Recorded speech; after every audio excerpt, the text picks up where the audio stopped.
बहुत लोग फंसे हुए हैं इस जकड़न से, वो बाहर कैसे आए? मोंगोडीबी जैसे मैंने कहा, तो वो एक्चुअली आपका डेटाबेस होता है जिसमें आप सारी एंट्री स्टोर करते हो और वैलिडेट करते हो। रोड मैप क्या है? नमस्ते दोस्तों, आज के वीडियो में हम बहुत ही मजे करने वाले हैं। आपको बहुत सारी बातें समझ में आने वाली है। तो दोस्तों, पहले मैं आपको बता दूं कि ये वीडियो कुछ सेक्शंस में डिवाइडेड होने वाला है ना। आपको हर एक सेक्शन से कुछ ना कुछ समझ में आने वाला है। तो आपको जो भी सेक्शन में जाके उसका इंफॉर्मेशन जानना है, तो आप उधर जाके जान सकते हैं। तो विराज भाई, अब हम ना एकदम टाइम पास नहीं करेंगे, एकदम पॉइंट पे आते हैं। Is web development in 2024 worth it? Yes, obviously. अगर वेब डेवलपमेंट को वर्थ नहीं है तो और किसे देंगे फिर। ये वन ऑफ द बेस्ट ऐसी ब्रांचेस है जो अभी ऊपर आ रही है। तो इसके पीछे तो जरूर मेहनत करनी ही चाहिए, मैं कहूंगा। दोस्तों देखिए, हमारे चैनल पे जो व्यूवर्स है ना, उसमें से 80% लोग सब्सक्राइब नहीं करते। सिर्फ 20% लोगों ने सब्सक्राइब किया। ये मुझे शायद बोलना नहीं चाहिए, पर दोस्तों सब्सक्राइब करने से हमें भी मोटिवेशन मिलता है। अगर आप सब्सक्राइब करते हैं तो और भी अच्छे से और भी बेहतर तरीके से हम वीडियो लाएं। ऐसा नहीं है आप नहीं करेंगे फिर भी हम अच्छे से लाएंगे। We care for you, right? भाई चलो, अभी और एक सेकंड एकदम इंपॉर्टेंट टॉपिक पे हम बात करते हैं। चलो ठीक है, वेब डेवलपमेंट करनी है, पर वेब डेवलपमेंट करने के लिए कुछ टूल्स लगते हैं, मटेरियल लगता है, डॉक्यूमेंटेशन लगता है। तो ये सब मिलेगा कहाँ से? कौन सा यूज करना चाहिए? अगर डॉक्यूमेंटेशन की बात की जाए, तो देखिए यूट्यूब अभी फिलहाल सबसे फेमस प्लेटफॉर्म है। उस पे सारे ही वेब में जो भी हमें कंटेंट लगता है, जैसे HTML है, CSS, JavaScript, React, Next, MongoDB. So इन सारी चीजों का कंटेंट हमें यूट्यूब पे मिल ही जाता है। सेकेंडली, अगर आपको नेट पे सर्च करना है, तो उसके लिए मैं कहूंगा कि कुछ कुछ वेबसाइट्स होती है, उनके ऊपर सही और अच्छा कंटेंट अवेलेबल होता है। और अगर आप VS कोड जैसी चीजें यूज कर रहे हैं जिसके अंदर आप कोड लिख रहे हैं, तो उसमें आप कोई भी अगर एट्रीब्यूट लिख रहे हैं या फिर आप कोई भी नाम लिख रहे हैं, तो उसके वहां पे आपको MDN रेफरेंस करके लिख के आता है, जो कि एक ऑफिशियल वेबसाइट है। और वहां पे आपको वो सिंटैक्स एक्सप्लेन किया जाएगा, वो भी प्रॉपर एग्जाम्पल्स के साथ। तो इन सारी जगहों से आपको बेस्ट एग्जाम्पल्स और डॉक्यूमेंटेशन मिल सकता है। अच्छा भाई, चलो ठीक है, आपने मटेरियल बता दिया। इसके लिए जब आपका स्टार्ट हो रहा था ना, एकदम एकदम स्टार्टिंग में आपने जब जस्ट स्टार्ट किया था वेब डेवलपमेंट की जर्नी, तो आपके लिए वो जर्नी कैसी थी और आपने स्टार्ट कैसा किया था? मेरे लिए देखिए, मेरी जर्नी एक्चुअली वेब डेवलपमेंट की 12th स्टैंडर्ड से स्टार्ट हुई थी, जिसे हायर सेकेंडरी कहा जाता है। तो उसमें हमें एक्चुअली प्रॉपर चैप्टर था डेडिकेटेड टू HTML, और उसमें फिर हमें उसके मेजर टैग्स और वो सब था। हमें कुछ बेसिक से प्रोजेक्ट्स वगैरह बनाने को कहे थे। लेकिन तभी हमारा CSS या बैकएंड से कोई भी रिलेशन नहीं आया था तभी। अ, उसके बाद फिर यहाँ जब हम कॉलेज आए, अभी मैं VIT में, तो यहाँ पे फिर हमें CSS है और जावा स्क्रिप्ट है, रिएक्ट है। तो ये सारे अगले कंपोनेंट्स पढ़ने को मिले। साथ ही साथ अगर आप देखा जाए तो डेटाबेस के लिए मोंगो DB हो गया। तो ये सारी चीजें अभी यहाँ पे सीख रहा हूँ मैं।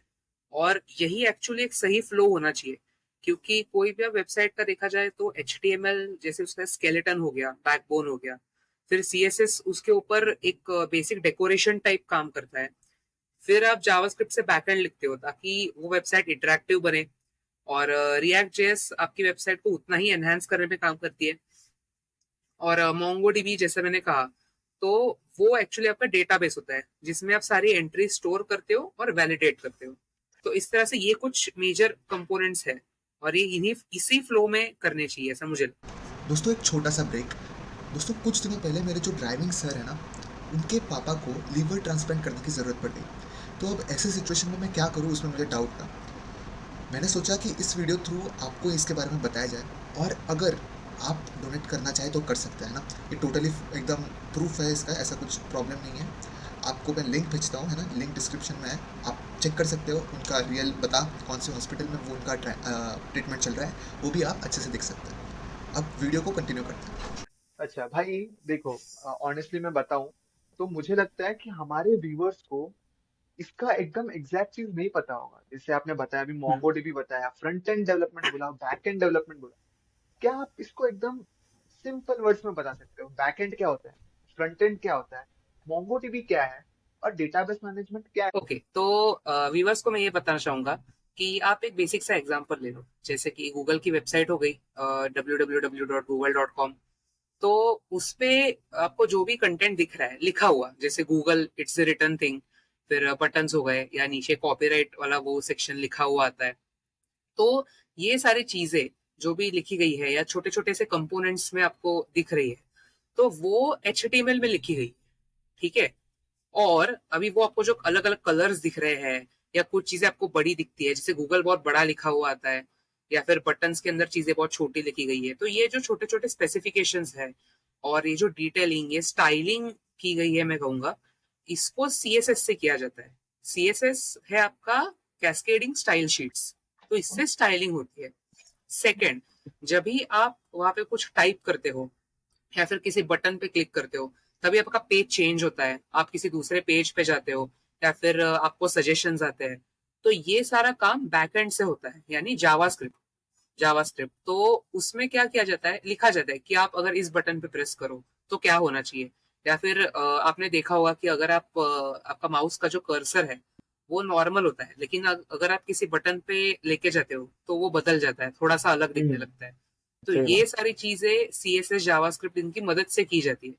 तो जावास्क्रिप्ट आपका ये हैंडल करता है कि कोई भी इवेंट या फिर आपने क्लिक किया या ऐसे कोई चीजें होने के बाद पेज में क्या होगा, वो वाला पार्ट हम्म। बैकएंड के अंदर आता है। अच्छा। और अगर आप देखें तो कुछ वेबसाइट्स ऐसी होती है कि जो क्लिक करने पे रीलोड होती है, पूरा पेज बदला जाता है, नया पेज आता है। तो इसे अवॉइड करने के लिए रिएक्ट जेएस आया था, ताकि आपका पूरा पेज वापस री रेंडर ना हो और सिर्फ कुछ ही पार्ट उसका चेंज हो और बाकी बचा हाँ। हुआ सारा पेज सेम रहे। अच्छा। और लास्ट पार्ट, यानी मैं बोल रहा था कि मोंगोडीबी करके होता है जो डेटाबेस है।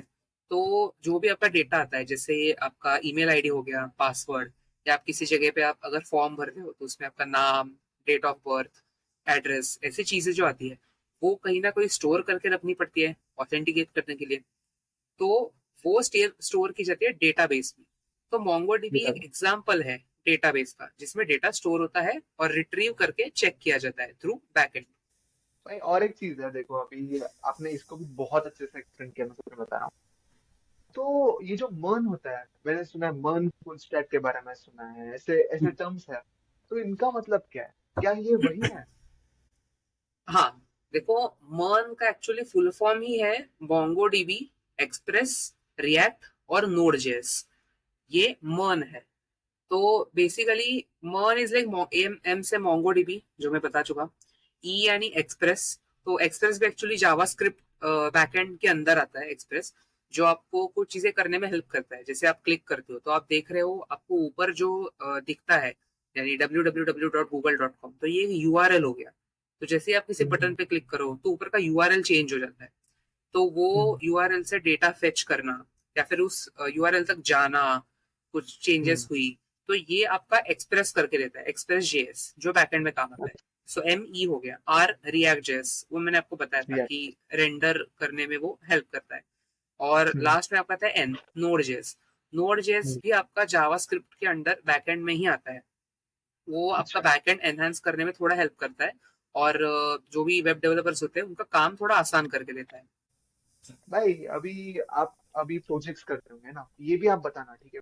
प्रोजेक्ट्स जो होते हैं ना दोस्तों, मैं आपको बताना चाहूंगा, ये बहुत बड़ी इंपॉर्टेंट चीज होती है। जैसे आपने सुना रहेगा, नॉर्मल जो कोडिंग करते हैं लोग, है ना, मैं तो कोई भी मैथ्स का क्वेश्चन सॉल्व करने से आप प्रैक्टिस करते हो, है ना? आप क्वेश्चंस लेते हो, 10-15 क्वेश्चंस लेते हो उस टॉपिक पे और उसको अच्छे से सॉल्व करते हो, है ना दोस्तों?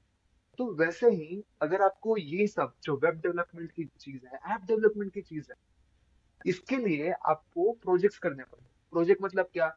देखो फॉर एग्जांपल स्पॉटिफाई करके एक ऐप है ना? अभी स्पॉटिफाई ऐप को आप रियल लाइफ में, है ना, एकदम क्लोन कर दे उसका, वैसा ही एक प्रोडक्ट बनाओ, है ना? ऐप हो, वेब हो, वैसा, उससे बोलते हैं क्लोनिंग, है ना? तो मैं तुझे इसी पे विराज ये क्वेश्चन करना चाहता हूँ कि आपको कौन से चैलेंजेस आते थे प्रोजेक्ट मिलने में, कि एकदम आसान होता है, कि क्या होता है, कैसे होता क्या है इसके बारे तो जनरली अर्णव, मैं ये बताऊंगा कि प्रोजेक्ट्स अगर कोई मिलते हैं तो इट्स आइदर वे, कि एक तो आप किसी फैकल्टी के अंदर या फिर कोई अगर कोर्स के अंदर अगर आप स्टडी कर रहे हो तो उसके अंदर आपको प्रोजेक्ट दिया जाता है करने के लिए, दिस इज वन फेज। हम्म, या फिर सेकंड ऐसा हो सकता है कि आप खुद से डेवलप करने के लिए खुद ही एक प्रोजेक्ट बना रहे हो, दोनों में से कोई भी एक। तो उसमें सबसे पहला ऑब्स्टेकल, लाइक ऑब्स्टेकल नहीं कहूंगा मैं, बट सबसे पहली वॉल आपके सामने ये आती है कि like how will you start, या वेबसाइट कैसे दिखेगी, उसकी डिजाइन क्या होगी। यहाँ से हम्म, शुरुआत होती है बेसिक। जैसे आप कोई भी वेबसाइट ले लो, थोड़ी सी कॉम्प्लेक्स लेते हैं, जैसे यूट्यूब ले लिया समझो हमने। तो आप यूट्यूब का देखेंगे तो लेफ्ट को यूट्यूब लिखा हुआ आता है, मतलब मैं डेस्कटॉप साइट की बात कर रहा हूँ। लेफ्ट को यूट्यूब लिखा हम्म, हुआ आता है, सारे ऑप्शंस आते हैं आपके, होम हो गया, प्लेलिस्ट, लाइक वीडियोस, वो सारा आता है। आपके सामने भी सारे वीडियोस थंबनेल्स के साथ वगैरह दिखते हैं। तो इसकी शुरुआत यहाँ से होती है कि वेबसाइट आपकी दिखेगी कैसे। क्या यूट्यूब लेफ्ट में लिखा हुआ आएगा, या राइट में लिखना सही होगा, या सेंटर अलाइनमेंट सही है, या लेफ्ट में जो बटन्स है उनके सिर्फ लोगो होने चाहिए या नाम भी होने चाहिए, उनके बीच में स्पेसिंग कितनी चाहिए। मतलब इतने छोटे छोटे डिटेल्स पर भी हमें नोटिस करना पड़ता है। ओके। अच्छा। और बेसिक मैं कहूंगा किसी भी प्रोजेक्ट की शुरुआत आप HTML से ही करते हो, मतलब मैंने जो फ्लो कहा था वो फ्लो वैसे ही मेंटेन किया जाए। तो बेसिक सी वेबसाइट के लिए तो आप HTML पहले लिखोगे, उसके बाद उसके ऊपर थोड़ी सी स्टाइलिंग अप्लाई की जाएगी ताकि वो थोड़ा सा बेटर दिखने लगे। फिर आप उसके ऊपर बैकएंड यानी जावास्क्रिप्ट लगाते हो ताकि कुछ चीज थोड़ी फंक्शनल हो जाए। एक्चुअली जावास्क्रिप्ट जो अप्लाई करते हैं तो ऐसा कहते हैं कि आपकी वेबसाइट अब फंक्शनल हो गई। इट अच्छा। इज बिकॉज कि HTML CSS आपको सिर्फ प्रेजेंटेशन में हेल्प करेगा, आपकी वेबसाइट सिर्फ वैसी दिखेगी, वर्क नहीं करेगी। हम्म, जब आप बैकएंड सही। जावास्क्रिप्ट अप्लाई करते हो तभी आप उसमें कुछ क्लिक करो, कुछ ऑपरेशंस करो और वेबसाइट चेंज होगी। तो ये तीन चीजें हो गई आपकी बेसिक के लिए। अगर आपका प्रोजेक्ट थोड़ा सा एडवांस लेवल पे है तो सजेस्ट किया जाता है कि आप रिएक्ट या फिर नेक्स्ट जैसी चीजें यूज करोगे। तो आपका टाइम भी थोड़ा सेव होता है और आपके कंपोनेंट्स और वेबसाइट थोड़ी एनहांस भी होती है। हम्म, भाई, तो अभी ना ये मेन क्वेश्चन है अपने पूरे पॉडकास्ट का, ठीक है? मेरे को लगता है ये मेन हम्म। पॉडकास्ट क्वेश्चन ये है कि आप ना पूरा स्पून फीड कर दो, है ना? ओके।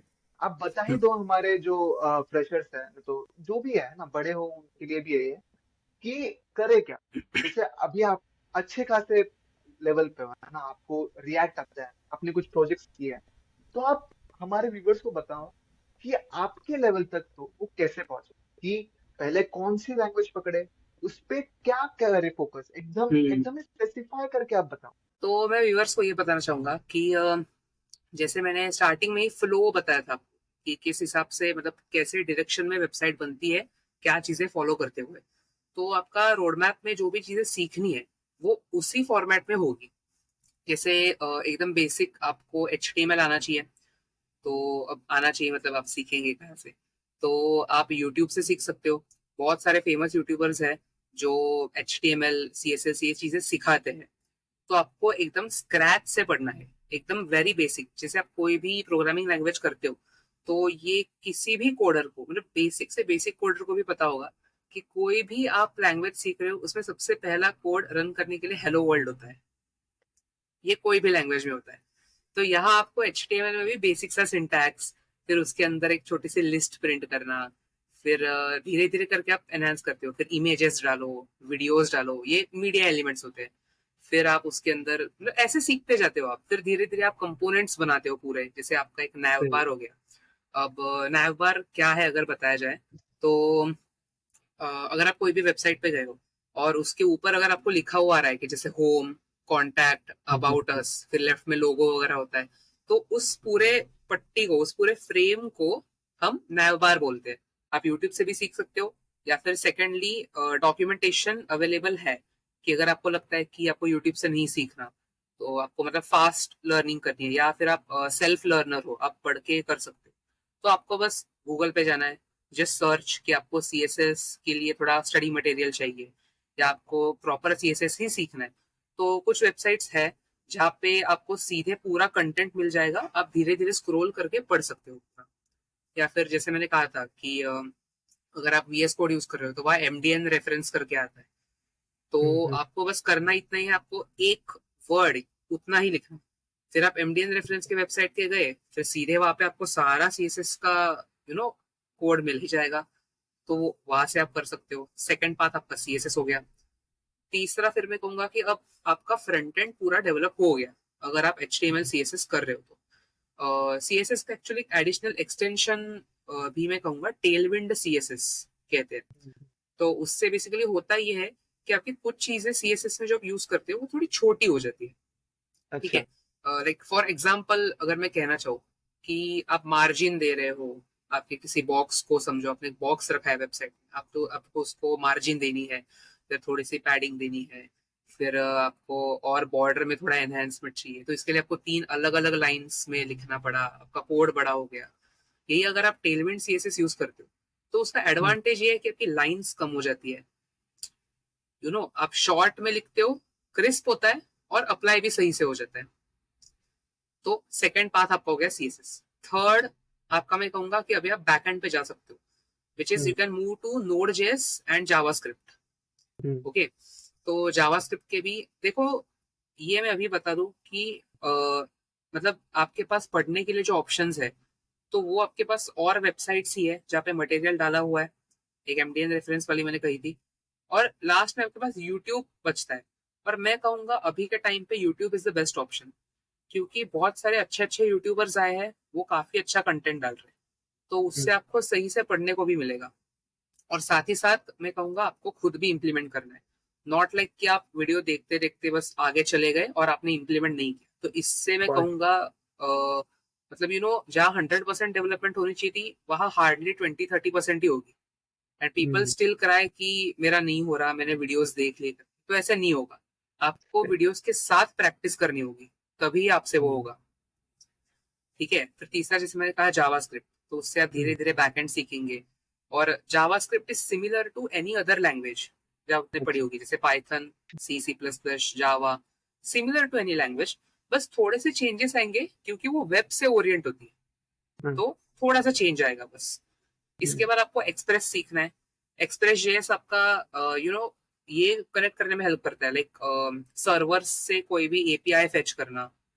तो इसको अगर मैं आसान भाषा में कहूँ, तो जैसे आपको किसी वेबसाइट पे कोई PDF अवेलेबल होती है समझो, या फिर आपको कोई लिंक पे क्लिक करते हो और ऊपर आपकी लिंक बदल जाती है ऊपर पे, तो वो लिंक जो दूसरी है वहां से डेटा फेच करके उस पेज पे दिखाना, ये काम आपका एक्सप्रेस जेएस करके देगा। एक्सप्रेस। तो इसलिए आपका चौथा काम है एक्सप्रेस जेएस पे वगैरह फोकस करना। ठीक है, फिर आप जा सकते हो रिएक्ट पे, क्योंकि अभी आपका ये मेजर पार्ट हो गया, अब आप एक अच्छी खासी वेबसाइट बना सकते हो। रिएक्ट अब आपको क्या हेल्प करेगा, कुछ फाइल्स ऑलरेडी बनी हुई देता है, और आपको आपके वेबसाइट का एक फोल्डर स्ट्रक्चर बना के देता है। जैसे उसमें मैं बताऊंगा 2-3 फोल्डर्स होते हैं। SRC करके एक फोल्डर है, तो जिसके अंदर आपका एक्चुअल कोड होगा। एक पब्लिक नाम का फोल्डर है जिसके अंदर आप अपनी इमेजेस, वीडियोस, अगर आपको कुछ रखनी है वेबसाइट में तो वो रख सकते हो। तो आपका स्ट्रक्चर ऑटोमेटिकली बन के आ गया, जस्ट बिकॉज अपने रिएक्ट का फोल्डर बना लिया। और आपकी जो ये फाइल्स है HTML, CSS, जावास्क्रिप्ट, वो भी ऑलरेडी बनी हुई आती है विद द बेसिक सिंटैक्स, तो आप सीधे उन पे काम करने को ले सकते हो। तो ये एक अच्छी बात है उसकी। फिर रिएक्ट का ही एक थोड़ा अपग्रेडेड वर्जन है विच इज नेक्स्ट, तो उसका नाम ही नेक्स्ट है। तो आप नेक्स्ट पे भी काम कर सकते हो, which is a better version than React I feel. And ultimately कोई भी वेबसाइट के लिए आप डेटा जब गैदर करते हो तो उसे स्टोर करना पड़ेगा कहीं, तो उसके लिए आप बैकएंड यूज करते हो। तो मैं वीडियो के स्टार्ट से MongoDB कहता आ रहा था, but there are also several databases which you can use. जैसे आप SQL यूज कर सकते हो, MySQL, ओरेकल का SQL भी होता है, और पाइथन का भी होता है। There are many varieties of options available with you. तो आप इनमें से कोई भी डेटाबेस यूज कर सकते हो। तो डेटाबेस बेसिकली आपको हेल्प करेगा डेटा स्टोर करने में और डेटा वैलिडेट करने में। जैसे एग्जांपल, अगर आप जीमेल अपना लॉग इन कर रहे हो, आपने पासवर्ड गलत डाल दिया, वो आपको बता देता है your password is either your mail is wrong और पासवर्ड इज रॉन्ग। ओके, तो ये उसने कैसे बताया? तो गूगल के डेटाबेस में आपका डेटा स्टोर्ड है, वो वहां से जाके आपका पासवर्ड फेच करता है, आपके डाले हुए पासवर्ड से वो कंपेयर करता है और बताता है कि आपने सही डाला है या नहीं। अगर गलत है तो आप लॉग इन नहीं कर सकते, सही डाला है then it will take you to your mail. So that's how the backend works. तो आपको ये एक करेक्ट रोड मैप है, starting from HTML, CSS, then your Node.js and JavaScript, Express, React या फिर नेक्स्ट, आप कोई भी कर सकते हो इनमें से। एंड मतलब फिर बाद में database. You can swap these two options कि आप पहले डेटाबेस करके फिर रिएक्ट या फिर नेक्स्ट भी कर सकते हो, या फिर vice versa, you can do it anyways. भाई अभी ना मुझे एक बताना था हम लोगों को और पूछना भी है।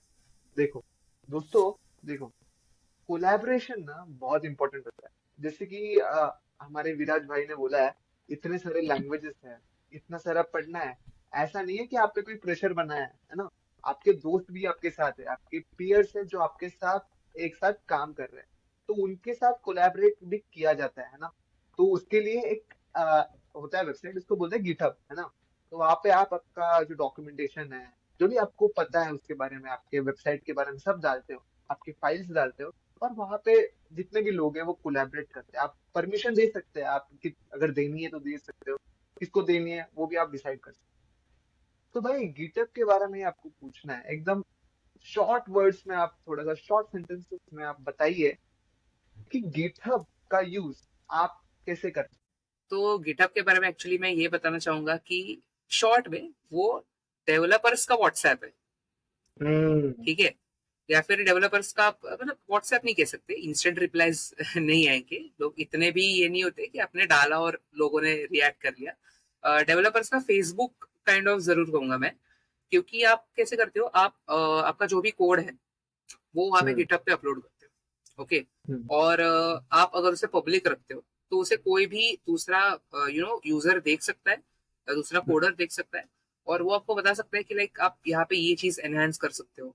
या फिर जनरली लोग पूछते हैं कि क्या आप कोलैबोरेट करना चाहते हो, तो एक का हम्म। प्रोजेक्ट ग्रुप का प्रोजेक्ट बन जाता है। इससे फायदा ये है कि वो प्रोजेक्ट काफी अच्छे लेवल पे बन सकता है। तो not only of the hmm. Coders, but जो उसे यूज करने वाले हैं उनके लिए भी वो प्रोजेक्ट काफी अच्छा बन गया। सेकेंडली सही आपको बात। भी कुछ अच्छे हिंट्स मिल गए, आपको सीखने को मिल गया। ये उससे एग्जैक्टली। एक बेस्ट एडवांटेज हो सकता है कि आपको हेल्प मिलेगी, हम्म। आपका प्रोजेक्ट काफी एनहांस हो गया। तो लोग ऐसे एक दूसरे को हेल्प कर रहे होते हैं गिटहब पे कोड एनहांस करने में। या फिर अगर आपके कोड में कोई गलतियां हैं तो वो भी आप बता सकते हो कि ये पार्ट में गलती है, आपको नहीं समझ आ रहा कि क्या करना है, तो उसके लिए भी the remaining coders can help you to solve it.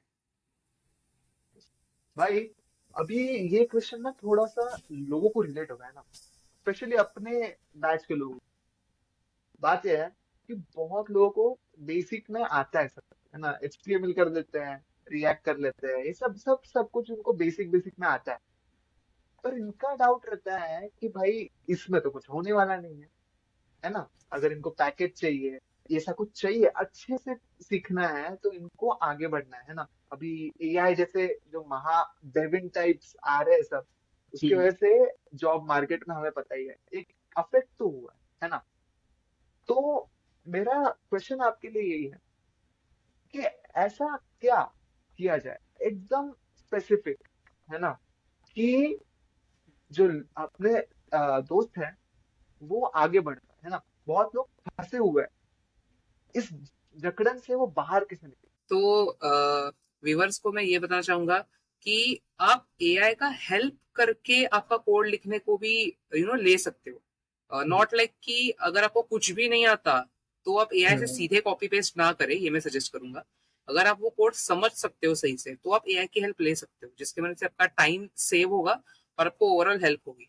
और मैं ये कहूंगा कि वेब डेवलपमेंट में अभी भी स्कोप है, इवन दो एआई आगे आ रहा है।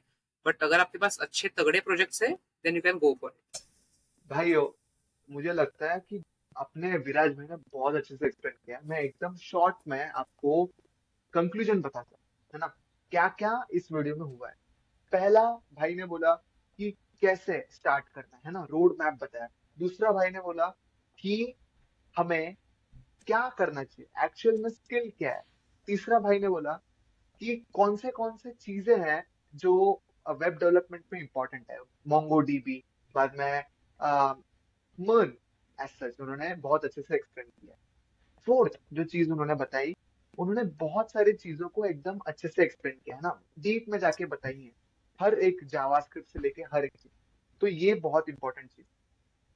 तो दोस्तों अगर आपको ये वीडियो अच्छा लगा है ना, जाके सब्सक्राइब करो भाई, है ना। सब्सक्राइब करने से हमें भी मोटिवेशन मिलता है, और विराज भाई जैसे है ना। गेस्ट भी आएंगे तभी, अगर उनको दिखे भाई कुछ व्यूज है, कोई सब्सक्राइबर्स है तो आएंगे कि, है ना। चलो ठीक है, ऐसा है कि आप करो लाइक, और अभी मिलते हैं जल्दी, है ना। तो विराज भाई, अगला मीट डिसाइड करते हैं, है ना। पक्का क्या पक्का बोल रहे हो? Sure, why yes. नॉट। तो चलो बाय बोलते हैं एक second. Bye yes, bye. Bye bye. See you in the next video.